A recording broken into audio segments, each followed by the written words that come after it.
¿Sabías que el ramo de flores que las novias llevan hoy en día en sus bodas tiene un origen mucho más aromático de lo que crees? Quizás lo veas como un símbolo de amor, pureza y romance, pero lo que realmente esconden esas flores es una historia bastante diferente, una historia en la que el romanticismo no tenía mucho lugar. Así que si alguna vez te has preguntado por qué este ramo se ha convertido en una tradición inquebrantable en las bodas modernas, quédate. Porque en este video vamos a explorar su sorprendente y en muchos sentidos inquietante origen. Y te aseguro que, al final de este recorrido, no volverás a ver un ramo de novia de la misma manera. Desde la necesidad de ocultar los olores corporales en un tiempo donde el baño era un lujo anual, hasta su evolución en el símbolo de pureza que conocemos hoy, el ramo de novia esconde más secretos de los que podrías imaginar. ¿Te atreves a descubrirlos conmigo? Vamos a desenterrar la historia detrás de este aparentemente inocente ramo de flores, y te aseguro que lo que descubriremos será tan fascinante como inesperado. El origen del ramo de novia. El matrimonio, un ritual ancestral que ha evolucionado a lo largo de los siglos, siempre ha estado rodeado de simbolismo.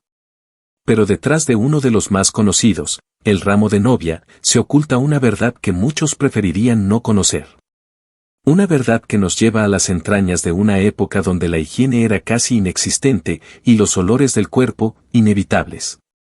Imaginemos por un momento la vida en los siglos XVII y XVIII.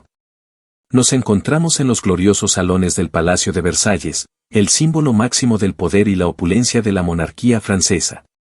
Un lugar que, visto hoy, parece sacado de un cuento de hadas, con sus jardines perfectamente cuidados, fuentes resplandecientes y salones decorados con dorados y mármol. Pero hay algo que no vemos en este cuadro idílico, algo que no nos cuentan las películas de época. Versalles, como muchos otros palacios y mansiones de la época, no tenía baños. Sí, oíste bien. Detrás de los lujosos vestidos de seda y las capas de maquillaje, había una realidad apestosa. Los excrementos humanos eran lanzados por las ventanas, cayendo en los mismos jardines que hoy admiramos por su belleza. En los días de banquetes, donde se atendía a más de 1000 invitados, no había cocinas estériles ni reglas básicas de higiene. Las manos sucias, las ollas reutilizadas sin lavar, los platos compartidos. Todo formaba parte de la rutina. Pero quizás lo más perturbador es lo que estos cuerpos, envueltos en capas de tela, trataban de ocultar. En aquella época, no existían ni desodorantes, ni cepillos de dientes, ni perfumes como los que conocemos hoy. Los baños eran un lujo reservado solo para las clases altas, y aún así, se tomaban tan raramente que el hedor corporal se convertía en una constante.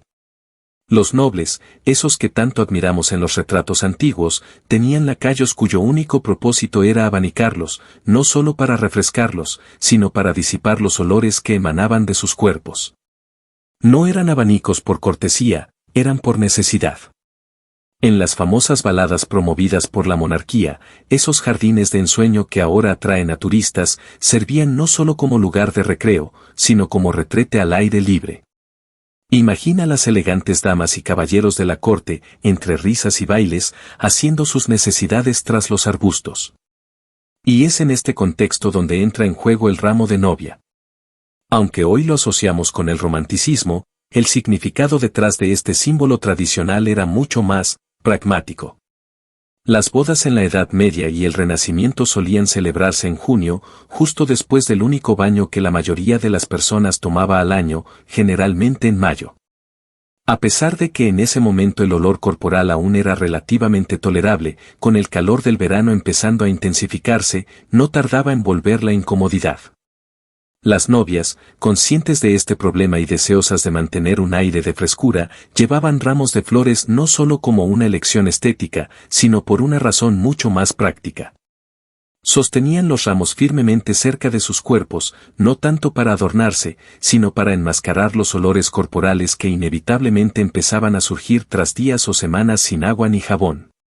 Estas flores perfumadas ofrecían un alivio momentáneo a la situación, envolviendo a la novia en una fragancia más agradable que el ambiente a su alrededor. Lo que hoy vemos como un delicado símbolo de belleza y pureza tenía sus raíces en algo mucho más cotidiano. Las flores ayudaban a disimular el hedor inevitable que provenía de cuerpos que no habían conocido el agua en días, o incluso en meses. La fragancia que emanaba de los ramos no solo embellecía el evento, sino que cumplía una función vital para la novia y los invitados. Era una solución simple, pero efectiva, en un tiempo donde el agua y el jabón eran lujos para pocos. Con el paso del tiempo, el ramo de flores fue evolucionando, y su uso como herramienta práctica se fue perdiendo de vista. Sin embargo, esa conexión entre las flores y la idea de frescura y pureza se mantuvo en la tradición, hasta que el significado del ramo fue completamente transformado.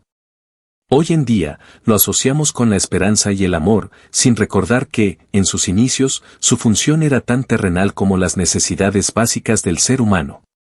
Pero el mal olor no solo se ocultaba con flores. Los vestidos de las mujeres también estaban diseñados para contener el hedor de las partes íntimas. Las capas de tela, las enaguas y los corsés creaban una barrera que, aunque no eliminaba el problema, al menos lo contenía. Los vestidos no eran solo un símbolo de estatus, eran una prisión de olores. Las capas ayudaban a que los olores no escaparan fácilmente. Una danza interminable entre la belleza y el malestar.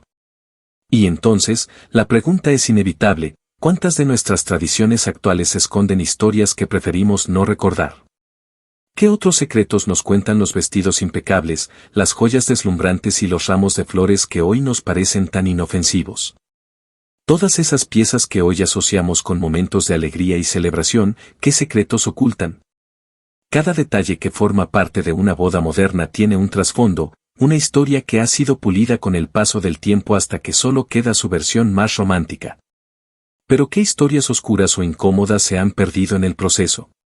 Hemos recorrido un largo camino desde aquellos días, cuando las necesidades más básicas dominaban la vida diaria.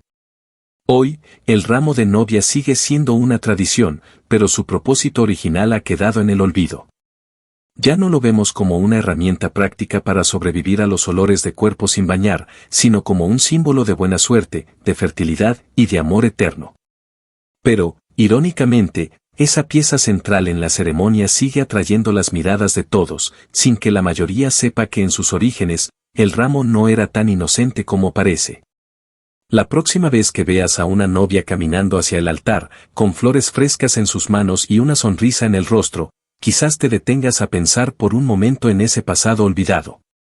Las flores que hoy adornan con tanta gracia las ceremonias matrimoniales fueron, en su momento, una protección contra el malestar que se respiraba en el aire, una barrera entre la novia y una realidad insoportable. Lo que ahora parece una pieza decorativa, antes era una necesidad primordial, una forma de suavizar la crudeza de la vida cotidiana. Así es como, detrás de cada tradición, hay una historia que preferiríamos no conocer. Y el ramo de novia, ese símbolo aparentemente inofensivo, no es la excepción, porque a veces lo que ocultamos bajo las flores es mucho más aterrador de lo que imaginamos.